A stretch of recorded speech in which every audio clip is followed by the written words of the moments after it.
Have you ever watched someone destroy the person they claim to love? Slowly, deliberately, night after night. And wondered how they could live with themselves?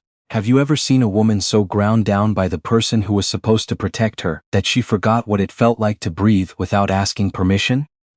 Have you ever wondered what happens when a man like that finally meets the consequence he spent years outrunning?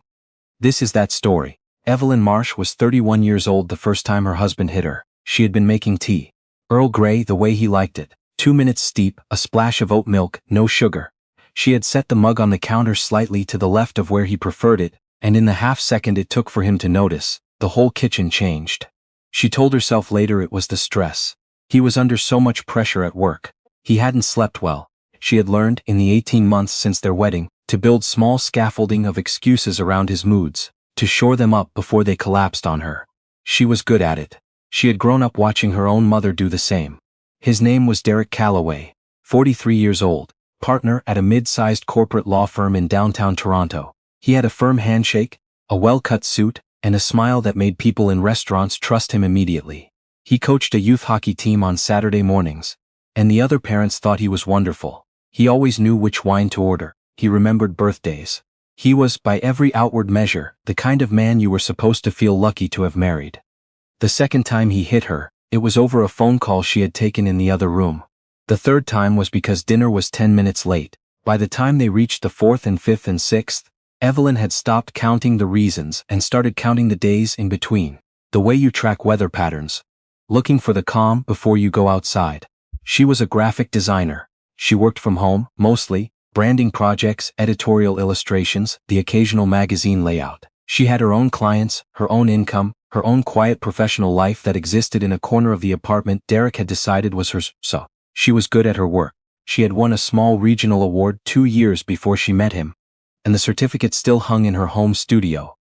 Slightly crooked because he had walked past it one afternoon and knocked it with his shoulder, and she had decided not to straighten it while he was home. She had a younger brother named Theo. Not her Theo, a different one, nobody from any story anyone had told before. He lived in Vancouver. They talked on the phone every Sunday morning, which was the one time Derek reliably went to the gym, and Evelyn had engineered her entire week around that window of conversation. She never told her brother the full truth. She gave him pieces, a bad week, some tension, Derek's work stress, and her brother, who was gentle and who trusted her, took those pieces at face value because she gave them to him with such practiced calm. She had a friend named Bex, short for Rebecca. They had met in university, in a typography elective, and they had stayed close in that low-maintenance way that only certain friendships manage. Irregular texts, birthday dinners, long phone calls when one of them needed to think out loud. Bex was an architect. She was sharp, observant, the kind of person who noticed load-bearing walls in buildings and people. She noticed Evelyn, not all at once. Not in a single conversation where everything came tumbling out. It happened the way most important things happen, slowly, then suddenly. A dinner where Evelyn flinched when her phone buzzed. A coffee where she checked the time 4 times in 40 minutes.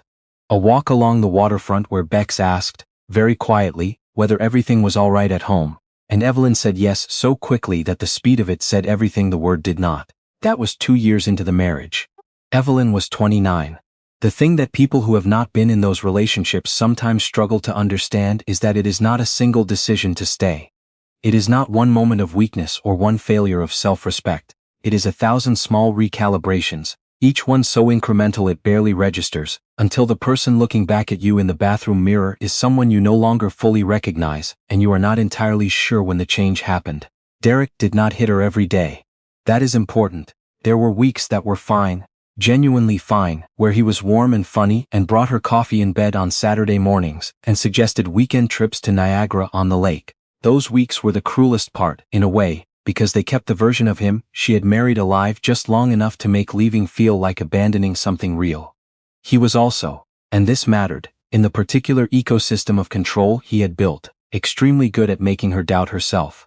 Not in dramatic movie villain speeches, in small surgical observations. That she was too sensitive, that she remembered things wrong, that she had a tendency to catastrophize, that his colleagues' wives didn't take things so personally. He said these things calmly, with the measured tone of someone offering gentle correction, and over time they became part of the furniture of her mind.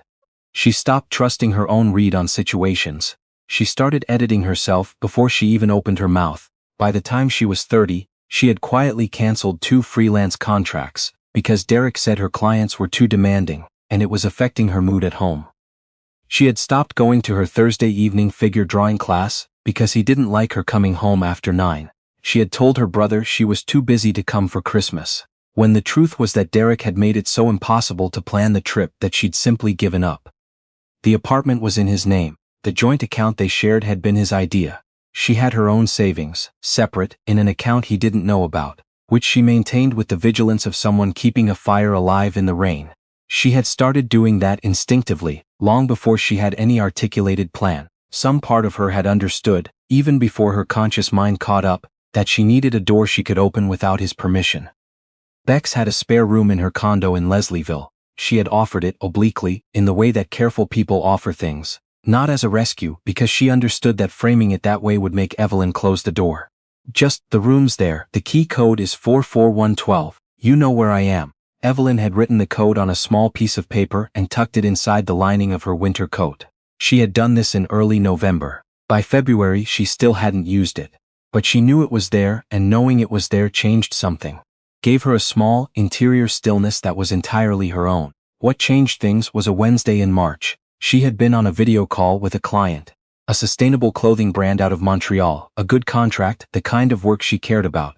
When Derek came home 2 hours earlier than expected, he stood in the doorway of her studio while she was still on the call. And she saw his expression and she wrapped the call up faster than she should have, apologizing to the client. And when she closed the laptop, he told her in a very quiet voice that she was not to take client calls during his working hours, because the noise carried through the apartment and affected his concentration. He worked in an office downtown. He had not been home for a single moment of that call until the last 40 seconds of it. She did not say any of that. She had learned not to say the logical thing, because logic had no purchase in the conversations he chose to have with her. She said she understood. She said it wouldn't happen again. He nodded, went to the kitchen, and poured himself a drink. She sat in her studio for a very long time after that, staring at the award certificate on the wall, the one that was still slightly crooked. And something settled in her that had been unsettled for 3 years. Not rage, rage came later. This was quieter, more like a decision forming at a cellular level before it reached the surface. She texted Bex that evening, not a long message, just, is the offer still open? Bex replied in 30 seconds, 4412, come whenever, I'll leave a light on. She did not leave immediately. She wants people to know that, because she knows it is the part that is hardest to explain. She needed time, not because she was uncertain, not anymore, but because she understood what leaving a man like Derek required. He was a lawyer. He knew the system from the inside. He had money, connections, and a public reputation he would protect ferociously. If she left the wrong way, she would lose everything and he would walk away untouched. So she did something methodical. Something that took 4 months and required a discipline she still finds remarkable when she looks back on it. She started documenting, not secretly. She had always been a detailed, organized person. It was part of what made her good at design work. But now she was deliberate. She kept a journal, encrypted on a cloud account Derek didn't know existed, on a tablet she kept at Bex's place and accessed only from there. During the lunch hours she began taking outside the apartment, framed as creative walks she needed for her mental health. She logged dates, times, what was said, what happened. She photographed bruises in the bathroom, methodically, with timestamps. She kept records of canceled plans, of the contracts she had let go, of the Friday nights she had spent not answering her phone, because she knew what would happen if he heard a friend's voice in the background. She also called a lawyer, not one of Derek's colleagues, not anyone in his circle, a family law attorney she found through a legal aid referral, a woman named, nobody from any of these stories, someone new, a woman named Claire, quiet and precise and unshakable, who told Evelyn exactly what she needed to build a case and how to do it without tipping her hand. She was not pregnant. She wants that said clearly, because the absence of that particular pressure shaped the path she chose. She had time, and she used it. During those 4 months she stayed. She made the tea the way he liked it. She was home when she was supposed to be home. She kept the surface calm and smooth, and underneath it she was building something, a door, a floor, a whole other life. With the same quiet focus she brought to every design project she had ever worked on. Derek, for his part, seemed to sense nothing. That was telling, in its own way. He had so thoroughly stopped perceiving her as a person with interiority, with plans, with intelligence, with the capacity for strategy, that the idea of her building something without him would not have occurred to him. She had become furniture. Furniture does not make plans. She had one very bad night in June, a Friday. He had come home angry about something at the office, and the anger needed somewhere to go, and she happened to be standing in the hallway when he came through the door. She spent that night at Bex's, on the excuse of a headache, and she lay in the spare room with the light off and breathed carefully and told herself, not long now. She left on a Tuesday in mid-July. Derek was at a client dinner. She had confirmed this with his assistant, who was a young man named no one from any prior story, a young man named Griffith, who had quietly noticed things about his boss over 18 months and had decided, when Evelyn asked him very carefully, very indirectly, to let her know when Derek would be out of the office for the evening, that he would help if he could. She took 3 hours. She was systematic. She had a list, made in advance, of exactly what she was taking. Documents, devices, the things from her studio that were irreplaceable, the small savings she had accumulated in the account he didn't know about. She took the award certificate off the wall and straightened it, finally, there in the empty apartment, and then she wrapped it in a sweater and put it in her bag. She left his key on the kitchen counter. She sent him a text, not a long one, not an emotional one, drafted in advance with Claire's guidance, that said simply that she had left and that all future communication should go through her legal representative. Then she walked out and took the elevator down and stood on the sidewalk in the July heat and breathed. What followed was not clean or simple or easily narratable. It was a period of several months that she describes, when she talks about it now, as both the hardest and the most clarifying of her life. Derek responded as expected, by contacting his own lawyers immediately. He contacted her brother, having obtained the number she never knew he'd kept, and told him a version of events that painted Evelyn as having suffered a mental health crisis. He reached out to 2 of her clients and made vague, carefully phrased comments about her instability. He filed a motion contesting the division of assets, claiming she had accessed shared finances improperly. Claire was ready for all of it. The documentation Evelyn had spent 4 months assembling was precise and damning. The photographs, the journal, the timestamps, the pattern. Presented in the language of family court, it told a story that Derek Calloway's charm and reputation could not rewrite. His associate Griffith, when the situation became public, submitted a voluntary statement confirming several instances he had directly witnessed. A phone call overheard through an office door, a bruise he had noticed on Evelyn's wrist at a firm event and been told to ignore. He had not been asked to do this. He did it because he believed it was right. Derek's firm placed him on administrative leave pending an internal review. His Saturday hockey coaching position was quietly discontinued. The senior partners, when the full picture emerged, made calculations that had nothing to do with loyalty and everything to do with liability. He pled guilty to a charge of domestic assault in provincial court. He received a sentence of 14 months, with conditions. It was not enough. She has never said it was enough. But it was real, it was on record. His name was attached to it permanently, in the way that only public records can attach things. She is 33 now.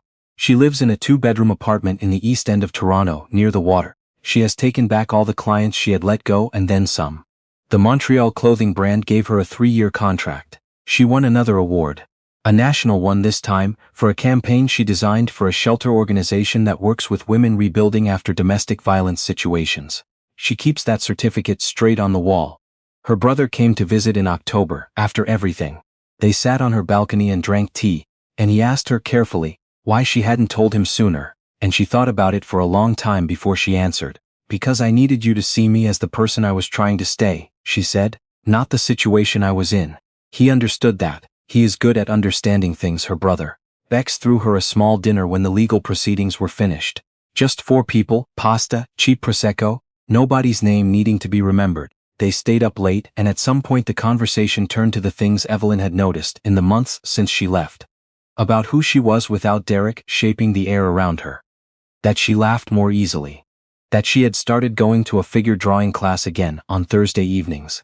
That she had opinions about things she had stopped expressing. That she slept without listening for sounds. The figure drawing class was the one that made Bex cry a little, and Bex does not cry easily. There are women in this country. In every city, in every income bracket, in every version of the life people build around a relationship they hoped would hold. Who are right now keeping a number in the lining of a coat. Who have a small private account that the person they live with does not know about. Who are methodical and careful and quietly, persistently building the floor beneath a door they have not yet opened. This is for them. Leaving is not a moment. It is a long, unglamorous, deeply practical act of reconstruction.